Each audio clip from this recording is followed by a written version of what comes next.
नमस्कार, आप देख रहे हैं प्राइम टीवी और मैं हूं आपके साथ मुस्कान अजमानी। तो आखिर वही हुआ जिसकी अटकलें सियासत की गलियों में कई दिनों से लगाई जा रही थी।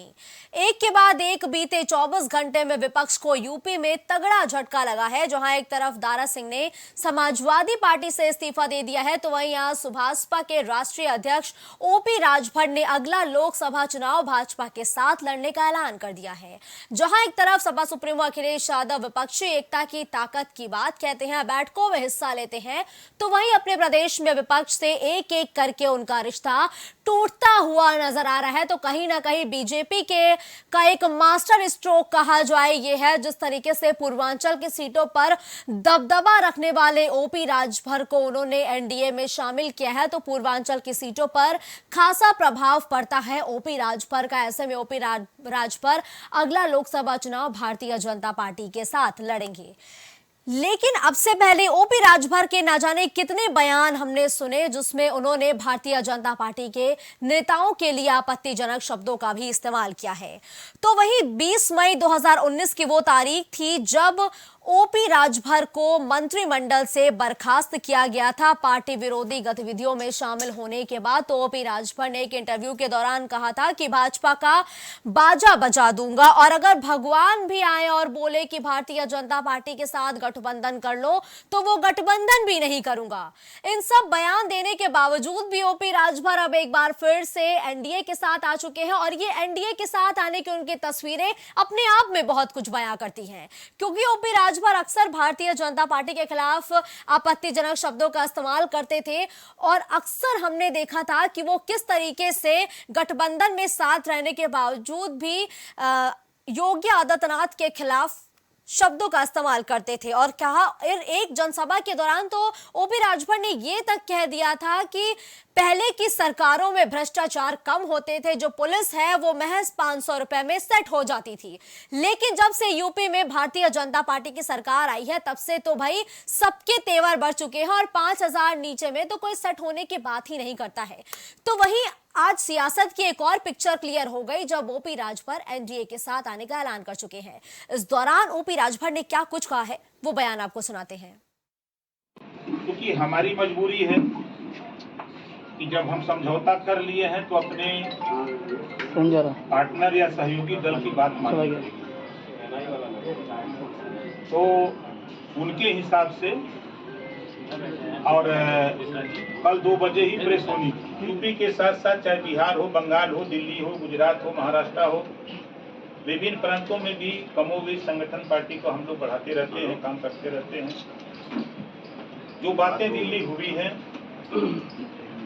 माननीय देश के प्रधानमंत्री माननीय नरेंद्र मोदी जी, माननीय गृह मंत्री अमित शाह जी, माननीय जेपी नड्डा जी और सूबे के मुख्यमंत्री योगी आदित्यनाथ जी को धन्यवाद देता हूं कि आप सभी लोगों ने भारतीय समाज पार्टी को एनडीए में शामिल किया है। इसके लिए बहुत बहुत धन्यवाद। तो सुभाषपा अध्यक्ष ओम प्रकाश राजभर जी का न कोई चाल है, न चरित्र है, न चेहरा है। कल तक भारतीय जनता पार्टी को पानी पी पी के गाली देते थे, उत्तर प्रदेश के मुख्यमंत्री जी के लिए तरह तरह के गाने बनाते थे, विपक्ष को तरह तरह की नसीहतें देते थे। आज जाति जनगणना का सौदा कर लिया, पिछड़ों के आरक्षण का सौदा कर लिया। राजभर समाज, किसान, मजदूर, नौजवानों का सौदा करके पिता पुत्र ने मंत्री बनने के लिए भारतीय जनता पार्टी की वॉशिंग मशीन में धुल के एनडीए में शामिल हो गए। पिछड़ों के आरक्षण का सौदा करने वाले, जाति जनगणना का सौदा करने वाले पिता पुत्र को उत्तर प्रदेश का पिछड़ा वो जवाब देने का काम करेगा। देखिए, आपने सुना कि आज भले ही रविवार का दिन था, लेकिन रविवार के दिन राजनीति भी अपने चरम पर थी। तो वहीं ओपी राजभर के एनडीए में शामिल होने पर जो एनडीए है उसको अगले लोकसभा चुनाव में कितना फायदा मिलेगा, और जहां एक तरफ विपक्षी एकता की बात करते हुए अखिलेश यादव तमाम तरीके के प्रदेशों के चक्कर काटते हुए नजर आ रहे हैं, तो वहीं अपने ही क्षेत्र में, अपने ही प्रदेश में उनके जो विपक्षी सहयोगी हैं वो एक एक करके उनसे जो रिश्ता है वो तोड़ते जा रहे हैं। ऐसे में यहाँ चर्चा करने के लिए हमारे साथ चंचल यादव, सपा प्रवक्ता, इस वक्त स्टूडियो में हमारे साथ जुड़ चुके हैं। तो वहीं भाजपा की तरफ से वीरेंद्र मिश्रा हमारे साथ जुड़ चुके हैं। वीरेंद्र जी, देखिए, ओम प्रकाश राजभर ये वही कद्दावर नेता है जिन्होंने आपके साथ विलय किया है, जो कभी पानी पी पी कर आपके खिलाफ आपत्तिजनक शब्दों का इस्तेमाल करते थे।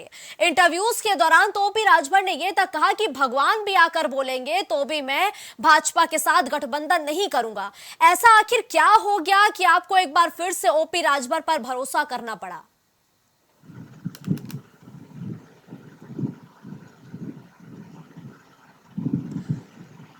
जी वीरेंद्र मिश्रा जी।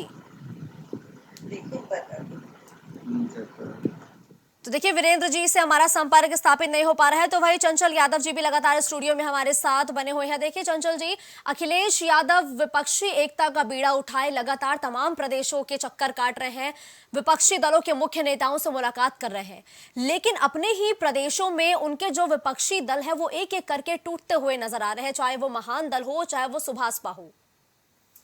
सबसे बड़ी बात आज के समय में है जो आदरणीय ओम प्रकाश राजभर जी की, जहां तक सवाल उनका है, आपने देखा होगा उनसे बड़ा अवसरवादी नेता कोई नहीं होगा। जिन मुद्दों के साथ भारतीय जनता पार्टी के साथ उन्होंने गठबंधन तोड़ा था, क्या भारतीय जनता पार्टी का चाल चरित चेहरा बदला है?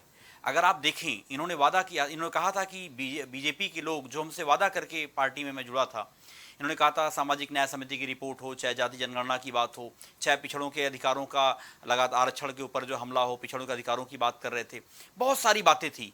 लेकिन उन सब सारी बातों के इतर इन्होंने जब भारतीय जनता पार्टी से गठबंधन तोड़ा था, जब सपा में आए थे, आपको एक बयान मैं याद दिलाता हूं, इन्होंने कहा था कि मोदी और शाह को गुजरात अगर वापस न भेज दिया तो मैं अपने बाप की औलाद नहीं। मतलब ऐसे ऐसे शब्दों का प्रयोग करने वाला व्यक्ति जो है आज के समय में अवसरवादिता की पराकाष्ठा। आपने जो वीडियो, आपने जो पिक्चर अभी सामने आ रही है अरविंद राजभर जी की, अब सुनने में आ रहा है कि एक राज्यसभा चाहिए, एक लड़के को लोकसभा चाहिए और खुद को मंत्री पद चाहिए। तो कहने का तात्पर्य यह है कि जिस तरीके से उन्होंने पिछड़ों के अधिकारों का, पिछड़ों के हक का लड़ाई बराबर जो लड़ने की बात करते थे, आज उनका गला घोटने का काम किया इन्होंने, उनके साथ विश्वासघात किया है। मैं आपको बता दूं, जब से ये 2022 का चुनाव खत्म हुआ था, ये लगातार बीजेपी के संपर्क में थे, बीजेपी के दरवाजा खटकाते रहते थे, बीजेपी के तरफ से लगातार इनको नाना मिलता रहता था। और किन शर्तों पे जाकर के समझौता हुआ है, और आपको बताऊं कि शायद ऐसी चर्चा है कि आदरणीय ओम प्रकाश राजभर जी से और आदरणीय अरविंद राजभर जी से दोनों से जूते चप्पल निकलवा करके अंदर बुलाया गया। मतलब आप समझ लो कि घर के अंदर जो उनका प्रवेश था, जूते चप्पल बाहर निकलवा दिया गया, ऑफिस में बाहर निकलवा दिया गया, तब अंदर गए हैं। तो किन शर्तों के साथ ये गए हैं, बहुत सारे सवाल उठ रहे हैं। आप मुझे बताओ कि क्या आप अभी 69,000 शिक्षकों की भर्ती थी, आप आरक्षण की बात करते थे, क्या उसके ऊपर आप बोल पाओगे? आपने अभी यूपी 888 आपने देखा होगा, जिस तरीके से पिछड़ों के साथ 9% आरक्षण दिया भारतीय जनता पार्टी के लोगों ने, क्या उसके ऊपर आप बात कर पाओगे? जिस तरीके से भारतीय जनता पार्टी के जितने नेता हैं ओबीसी समाज के, दलित समाज के, आज वो बोल नहीं पाते कुछ। जैसे आपने देखा होगा, इनके एक स्टूल मंत्री हैं आदरणीय केशव प्रसाद मौर्य जी, वो क्या कभी बोल पाते हैं पिछड़ों के हक को लेकर के? तो सेम इन्होंने अपने राजभर समाज के साथ धोखा देने का काम किया है। और आपने आप देखेंगे आने वाले समय में यही राजभर समाज के लोग भारत, इनको जो है जिस तरीके से इन्होंने अपने समाज साथ विश्वासघात किया है, इनको वापस जमीन पर लाने का काम करेंगे। ठीक है, ठीक है, मैं वापस आपके पास आऊंगी। वीरेंद्र जी भी लगातार हमारे साथ जुड़ चुके हैं। पहले तो वीरेंद्र जी, क्या आप तक मेरी आवाज पहुंच पा रही है? आप पहुंच रहे हैं। ठीक है, देखिए वीरेंद्र जी, ओपी राजभर का तो इंटरव्यूज भी आपने काफी सुने होंगे, जिसमें उन्होंने तमाम तरीके के आपत्तिजनक शब्दों का इस्तेमाल किया है। अब तो समाजवादी पार्टी के प्रवक्ता भी यही कह रहे हैं कि पानी पी पी करके ओपी राजभर आपत्तिजनक शब्दों का इस्तेमाल करते थे। ऐसे में आखिर क्या जरूरत पड़ गई भारतीय जनता पार्टी को कि उन्होंने एक बार फिर से राजभर पर भरोसा जता लिया है और अपनी पार्टी में शामिल किया है? निश्चित तौर से हर पार्टी की समसामयिक विचारधारा होती है। उस राजनीतिक धारा पे चलने के लिए, चुनाव जीतने के लिए क्षेत्रीय दलों को मिलाना आवश्यक होता है। आज की राजनीति का जो वर्तमान दौर चल रहा है, कहीं न कहीं जातीय व्यवस्था से ग्रसित होकर जातीय गणित के आधार पर, क्षेत्र के प्रभाव के नाम पर, वो कोई भी पार्टी हो, हमें नहीं करते हैं सपा, बसपा, भाजपा, तो कोई भी पार्टी, हर पार्टी अपने राजनीतिक समीकरणों को उठाती है। आज समाजवादी पार्टी कह रही है कि राजभर जी को कोस के कह रही है, तो उनको कहना चाहिए। उनके साथ हो भी क्या सकता है। पिछला विधानसभा चुनाव जब राजभर जी समाजवादी पार्टी के साथ मिलकर लड़े थे, तो कहीं ना कहीं समाजवादी पार्टी को इसका बेनिफिट मिला। लेकिन राजभर ने चुनाव के तत्काल बाद ही एक बयान दिया था कि इसी से बैठकर कोई पार्टी चुनाव नहीं लड़ती, और यही प्रक्रिया इनके आजमगढ़ के चुनाव में रही। लोकसभा का चुनाव हार गए, भारतीय जनता पार्टी ने वहां पर अपने झंडे को लहराया, और आज वहां भारतीय जनता पार्टी के सांसद विकास का कार्य करते हुए लोगों को दिलों में जगह बना रहे हैं। अच्छा वीरेंद्र जी, एक पार्टी- सवाल मैं आपसे पूछूंगी, ये बताइए कि आपकी पार्टी के अंदर जो विश्वासघात करते हैं आप उन्हें पार्टी से निष्कासित कर देते हैं, फिर शायद उन्हें पार्टी में आप वापस जगह भी नहीं देते हैं। कुछ ऐसे ही शायद जो टैक्टिक्स है वो आपकी पार्टी फॉलो करती है? नहीं, ऐसा है कि जो विश्वासघात करते हैं उसको समाज देखती है, हम उसके बारे में कोई टिप्पणी नहीं करते हैं। और कौन कितना सच्चाई राजनीतिक है वो दुनिया देख रही है। जहां तक समाज के बारे में रहा तो राजभर समाज का अपना एक क्षेत्रीय समीकरण है, भौगोलिक स्थितियां हैं, और वह जौनपुर से शुरुआत होकर बलिया तक जाती है। उन स्थितियों में कहीं न कहीं पर राजभर का प्रभाव है, और उसको समाजवादी पार्टी नकार नहीं सकती। किसियानी बिल्ली खंबा नोचे की स्थिति में आज समाजवादी पार्टी खड़ी होकर जो कोस रही है, राजभर जी को जो कह रही है, उनका अपना राजनीतिक प्रभाव और राजनीतिक लड़ाई है। और राजभर जी ने कहा कि बैकवर्डों और पिछड़ों की लड़ाई लड़ने के लिए आज हमसे पिछड़ों की बात के इकट्ठा करने के लिए बात करते हैं, लेकिन सच्चाई ये है कि एक परिवार, एक खानदान के व्यक्ति पिछड़ों के नेता बन के बैठे हुए हैं। वो किसी को नेता बनने नहीं देते हैं, अपनी बातों को उठाने नहीं देते हैं, राजनीतिक प्रक्रियाओं को जमीनी स्तर पर उतर कर लड़ाई नहीं लड़ते हैं। ये राजभर जी का बयान है और इसके पहले का बयान है। इसके बयान का आप एनालिसिस है, आप राजभर जी का, वीरेंद्र जी राजभर जी का एक और बयान है, अभी चंचल यादव जी भी लगातार जिक्र कर रहे थे। जी चंचल जी 10 सेकंड में अपनी प्रतिक्रिया दीजिए। हाँ देखिए आज के समय में मुस्कान जी, आपने देखा होगा जिस तरीके से मोदी चेहरा, अभी एक आरएसएस से सर्वे कराया था कि मोदी चेहरा और मंदिर जो है, ये दोनों चीजें जो है भारतीय जनता पार्टी को 2024 में चुनाव नहीं जितवा सकता है। इसलिए अमित शाह जी को जिम्मेदारी दी गई है कि एन केन प्रकरण, चाहे जिस पार्टी को तोड़ना पड़े, चाहे संवैधानिक संस्थाओं का जितना भी गलत इस्तेमाल करना पड़े, लोकतांत्रिक मूल्यों की हत्या करनी पड़े, एन केन प्रकरण जिसको चाहो उसको तोड़ो, ईडी, सीबीआई, विजिलेंस जो भी हो उसको तोड़ करके आप पार्टी में मिलाओ। आप अगर ये लोग यही बात करते हैं कि आज, अभी मैंने देखा होगा, आपने देखा होगा कि जिस तरीके से विपक्ष एकजाई हो रहा है, तो आप खुद सोचो, आज छोटी छोटी पार्टियों को तोड़ने की कोशिश कर रहे हो आप। हमारा तो गठबंधन बहुत पहले टूट चुका है राजभर जी से, आप जिसको मन के ले जाओ, हमारे ऊपर कोई फर्क नहीं पड़ने वाला है। जनता आज के समय में आपसे सवाल पूछ रही है कि आप जिन मुद्दों के साथ जनता के बीच में आए थे, क्या उन मुद्दों पे चर्चा करना चाहते हो आप? चाहे 2 करोड़ रोजगार की बात हो, चाहे किसानों की आय दोगुनी करने की बात हो, 2022 तक गंगा सफाई की बात हो, चाहे आपने देखा होगा जिस तरीके से 100 दिन के अंदर काला धन लाने की बात हो, भ्रष्टाचार की बात हो, महंगाई की बात हो, क्या इन सारी बातों पे चर्चा करना चाहते हो आप? नहीं करना चाहते हो। इसीलिए ये घुमा फिरा करके और छोटी छोटी पार्टियों को तोड़ करके, जो नहीं टूट रही हैं उनके खिलाफ ईडी, सीबीआई, विजिलेंस की जांच करा करके उसको तोड़ने का काम कर रहे हो। और आप खुद सोचो, जिस तरीके से प्रधानमंत्री जी ने शहडोल में, मध्य प्रदेश के शहडोल में उन्होंने बोला था कि हम एक एक भ्रष्टाचारी को छोड़ेंगे नहीं। आप सोचो, भारतीय जनता पार्टी के लोग प्रधानमंत्री जी तक की बात तो नहीं मानते। प्रधानमंत्री भ्रष्टाचार की बात कर रहे हैं, उधर सारे के सारे भ्रष्टाचारियों को मिलाकर शपथ दिलवा रहे हो आप। तो आपका चाल, चरित्र और चेहरा जनता जान रही है और आपको जवाब देगी, इसमें कोई दो राय नहीं है। आने वाले समय में 2024 में प्रधानमंत्री जी को झोला उठा के चलने का वक्त आ रहा है, जनता इंतजार कर रही है। और ये वीडियो सुन लीजिए चंचल जी, ठीक है, ये वीडियो सुनाइए, ठीक है, फिर मैं आपसे एक सवाल करूंगी।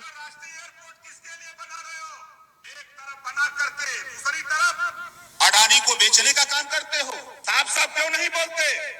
ये सरकारी संपत्ति लगा करके अपने हम दाहिने हाथ अडानी को बेचने के लिए एयरपोर्ट बना रहा हूं। दुनिया में अगर झूठ बोलने वाला कोई नेता एक नंबर, तो वो नेता का नाम है नरेंद्र मोदी जी। दूसरे नंबर का झूठा अगर कोई है तो उसका नाम है योगी आदित्यनाथ। कहा गया लखीमपुर खीरी में तुम्हारा बुलडोजर। ठीक है, चलिए वीरेंद्र जी, आपने बयान सुना, क्या आप सुन पा रहे थे इस बयान को? आप इसी पार्टी का हिस्सा है ओपी राजभर, जिन्होंने आपत्तिजनक शब्द का इस्तेमाल किया पीएम मोदी से लेकर सीएम योगी आदित्यनाथ तक के लिए। और ये पहला बयान नहीं है, ना जाने ऐसे और कितने बयानों की भरमार है सोशल मीडिया पर। और अगर मैं आपको बता दूं तो 20 मई 2019 का वो समय था जब पार्टी विरोधी गतिविधियों में शामिल होने के कारण आपने ओपी राजभर को मंत्रिमंडल से बर्खास्त किया था। पहले आप बर्खास्त करते हैं, फिर उन्हीं को अपनी पार्टी में शामिल करते हैं। क्या आपके लिए चुनाव जीतना इतना जरूरी हो चुका है? हमारे लिए चुनाव जीतना नहीं, हमारी संस्कृति हमें अपने राष्ट्रवाद की बुलंदियों तक पहुंचाने के लिए ऐसे बहुत सारे लोगों के तालमेल होते ये रहेंगे। कौन सा राष्ट्रवाद आपका है जो अडानी और अंबानी के हाथों में देश को बेचने का काम कर रहे हो आप? लेकिन हमने ये कौन सा आपका राष्ट्रवाद है? रेल भेल गेल सब बेच दे रहे हो आप, सरकारी नौकरियां बेच दे रहे हो आप, ये कौन सा राष्ट्रवाद है आपका? है कि मैं अपने राह को, अपने मूल सिद्धांतों को, अपने वैचारिक विचारों को कहीं पर भूलने वाला नहीं हूँ। आज जो यूपीसी का मुद्दा आया है, कहने से आप आते हैं पार्टी को अगले दिन शपथ दिलवाते हो आप। देश का कहीं न कहीं माहौल गड़बड़ हो जाएगा, लेकिन हम अपने राजनीतिक विचारों को, अपने प्रस्तावों को, आपकी राजनीतिक विचारधारा शून्य हो चुकी है, कुछ भी नहीं है। भारतीय जनता पार्टी के लोग केवल मौका परस्ती में सत्ता चाहिए उन्हें, इनके पकड़े चाहे सैद्धांतिक मूल्यों की हत्या करनी क्यों न पड़े, हमें सत्ता में रहना है, बस रहना है। हमारे पास अगर कोई आता है, हम किसी को बुलाते नहीं है। अगर हमारे पास हमारी राजनीतिक विचारधारा को मजबूत करने के लिए, हमारे सहयोग करने के लिए आता है, अपना वो उसका भला हो तो आपने अजीत पवार को शपथ दिलवाई कि नहीं दिलवाई? उसकी जाति व्यवस्था क्या है, परिवारवादी व्यवस्था क्या है, लेकिन तथाकथित परिवारवादी लोग परिवारवाद जातीय व्यवस्था में कहीं ना कहीं। मिश्रा जी शर्म करिए, परिवारवाद के ऊपर आप बोल रहे हो। जिस पार्टी के साथ आपने गठबंधन किया है, सुनने में आ रहा है एक बेटे को राज्यसभा, एक बेटे को लोकसभा और पिताजी को मंत्री का पद, आप परिवारवाद की बात कर रहे हो? ये अंधभक्ति वाला चश्मा निकाल के फेंकिए पहले। और समाज के लिए मरते हैं, समाज के लिए जीते हैं, तो ना हमें ईबी का, न एफसीबी का, न सीबीआई का, हमें किसी का डर नहीं होता है। और ये जांच एजेंसियां हैं, जांच एजेंसियां अपना पूरा कार्य करती रहेंगी, लेकिन अब इससे आप कहिए कि बच जाएंगे तो वो किसी भी परिवारवाद के ऊपर आपको बोलने का अधिकार नहीं रह गया है। वो कहीं दबने वाली नहीं है, उनके ऊपर किए काले कारनामे उनके खुलेंगे, आज नहीं तो कल, जिस भी पार्टी में हो। हम भारतीय जनता पार्टी के लोग केवल एक विचारधारा और राष्ट्रवाद के नाम पर समता बुलक समाज के लिए, जमीनी धरातल पर बैठे हुए उन आदिवासियों को उठाने के लिए, पिछड़ों को बढ़ाने के लिए, दलितों के उत्थान के लिए, समता, समरसता, समानता को, राष्ट्रवाद की बात कर रहे हैं आप। यानी कि ठीक है, यानी कि वीरेंद्र जी ये माना जाए कि आप राष्ट्रवाद के नाम पर अगर जो भी विपक्षी दल का नेता किसी जमाने में आपके पीएम और सीएम के लिए आपत्तिजनक शब्द का इस्तेमाल करते हैं, तो आज के मौजूदा राजनीतिक दृष्टिकोण पर नजर डालें तो आपके लिए चुनाव जीतना इतना अहम हो जाता है कि आप उन सभी को अपने में शुमार कर लेंगे। ठीक है, मैं वापस रुक करूंगी। अब एक बार फिर से मैं चंचल जी के पास चल, देखिए चंचल जी, इस वक्त की अगर हम राजनीति की बात करें तो चुनाव जीतना हर एक पार्टी के लिए अहम है। ऐसे में प्रदेश से आपके हर एक दल छटक के अलग हो रहे हैं। देखिए महान दल पहले ही अलग हो चुका है, सुभाषपा पहले ही अलग हो चुका है, वही दारा सिंह चौहान भी समाजवादी पार्टी से इस्तीफा दे रहे हैं। चुनाव तो जरूरी है ना, तो आखिर इस चुनाव में आप कैसे जीतेंगे? क्योंकि एक एक करके दल अलग हो रहे हैं और यूपी की राजनीति की बात करें तो यहाँ पे छोटे छोटे दल बहुत महत्वपूर्ण एक रोल प्ले करते हैं। देखिए मुस्कान जी, मैं आपको एक बात बताऊं कि जिस तरीके से समाजवादी पार्टी पीडीए पिछड़ा दलित अल्पसंख्यक को लेकर के साथ आगे बढ़ रही है, जिस तरीके से भारतीय जनता पार्टी के लोग जो भी वादे किए थे उन सब सारे वादों को जनता के बीच में लोग जा रहे हैं, बता रहे हैं कि झूठे लोग हैं, इनकी बातों का कोई मतलब नहीं है, ये केवल और केवल सत्ता में बने रहने के लिए कुछ भी कर सकते हैं, कहीं भी जा सकते हैं, किसी से समझौता कर सकते हैं। इन सब सारी बातों को लेकर के हम लोग जनता के बीच में जा रहे हैं। आज पूरे देश और प्रदेश में भय, भूख, भ्रष्टाचार का माहौल है। प्रधानमंत्री जी मणिपुर में लगातार हिंसा हो रही है, मणिपुर का मां भी नहीं बोलना चाहते। आज महंगाई के ऊपर एक शब्द भी नहीं बोलना चाहते। आज सोचिए वीरेंद्र मिश्रा जी कह रहे राष्ट्रवाद की बात कर रहे हैं, जो पार्टी और जो पार्टी की जो है मातृ संस्था आरएसएस ने 52 साल तक अपने मुख्यालय पर झंडा नहीं फहराया, वो लोग आज हमें राष्ट्रवाद के ऊपर जो है क्या नाम बात कर रहे हैं। लेकिन चंचल जी सवाल मेरा ये था, नहीं चंचल जी देखिए मुद्दे से भटकिए नहीं, मेरा सवाल ये था कि अब आप आगे क्या कीजिएगा 2024 की डगर, क्योंकि आसान नहीं है अपने प्रदेश की। अगर आप बात कर रहे हैं कि समाजवादी पार्टी को यूपी में अपना पूरा दमखम दिखाना पड़ेगा, आगे क्या रणनीति होगी आपकी? 2004 में आपको याद होगा समाजवादी पार्टी के पास 40 लोकसभा थे, अकेले सपा अकेली थी, और आज जो हमारे पास घटक दल है आरएलडी के साथ समाजवादी पार्टी चुनाव लड़ रही है। और आप देखेंगे जो आने वाले समय में जिस तरीके से देश महत्वपूर्ण है, देश बचा रहेगा तभी सारी चीजें रहेंगी। आज आप बताओ कि जो हमारी संवैधानिक संस्थाएं हैं, माननीय सर्वोच्च न्यायालय का लगातार जो है आपने देखा होगा जिस तरीके से इनके ऊपर टिप्पणी आ रही है, चाहे वो चुनाव आयोग को लेकर के हो, चाहे इनके ईडी के चीफ को लेकर के हो, तो ये बहुत सारी बातें हैं।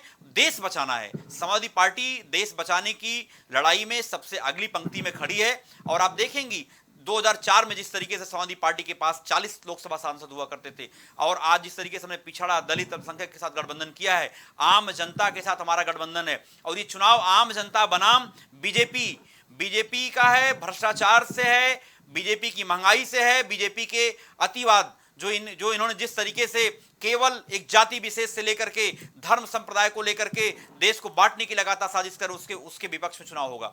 और आप देखेंगे 2024 में पिछड़ा, दलित, अल्पसंख्यक, जो जनरल में गरीब हैं, वो हर कोई परेशान है। ये मिश्रा जी पूछे, क्या आपके घर में गैस सिलेंडर 400 का आता है कि 1200 का आता है? आप मुझे बताओ, क्या आज के समय में कौन सा ऐसा परिवार नहीं है जो अपने बच्चे की फीस को लेकर परेशान है? ये लंबी लंबी चौड़ी चौड़ी बातें करने वाले लोग आज इलाहाबाद विश्वविद्यालय से लेकर जितनी यूनिवर्सिटी हमारी हैं, सारी की सारी फीसों को 4 गुना 5 गुना बढ़ा दिया आपने। अभी दिल्ली विश्वविद्यालय के छात्रों का एक आपने देखा होगा जिस तरीके सोशल मीडिया पर वायरल हो रहा था कि 2-3 छात्र बेचारे एडमिशन करा के इनको जो है हॉस्टल की फीस नहीं भर पाए, उनको वापस जाना पड़ा। तो भारतीय जनता पार्टी के लोग शिक्षा, चिकित्सा, हर चीज से वंचित करना चाहते हैं लोगों। चलिए ठीक है वीरेंद्र जी, अब आप ये बताइए कि चुनाव जैसे जैसे नजदीक आ रहे हैं, तमाम प्रदेशों में हम देख रहे हैं कि जो दल हैं वो आपस में टूट रहे हैं और एनडीए में शामिल हो रहे हैं ताकि वो अगला लोकसभा चुनाव कहीं ना कहीं एक प्रचंड बहुमत के साथ जीत सके। ऐसे में ओपी राजभर का आना आपके लिए कितना फायदेमंद साबित होगा और आखिर आपको ओपी राजभर की जरूरत क्यों पड़ती नजर आ रही है पूर्वांचल फतह के लिए? क्योंकि समाज में अपने उद्देश्यों को सफल बनाने के लिए समाज के हर वर्ग का संतुष्ट करते हुए, उनको मोबिलाइज करते हुए, समाज के प्रत्येक वर्ग को जोड़ते हुए हमें आगे बढ़ना हो। वो चाहे अपना दल हो, हमारे साथ है, निषाद पार्टी हमारे साथ है, राजभर जी हमारे साथ हैं। सर्व समाज को एक सूत्र में जोड़कर हम भारतीय जनता पार्टी के राष्ट्रवाद के मुद्दे को हम आसानी से हल कर सकेंगे।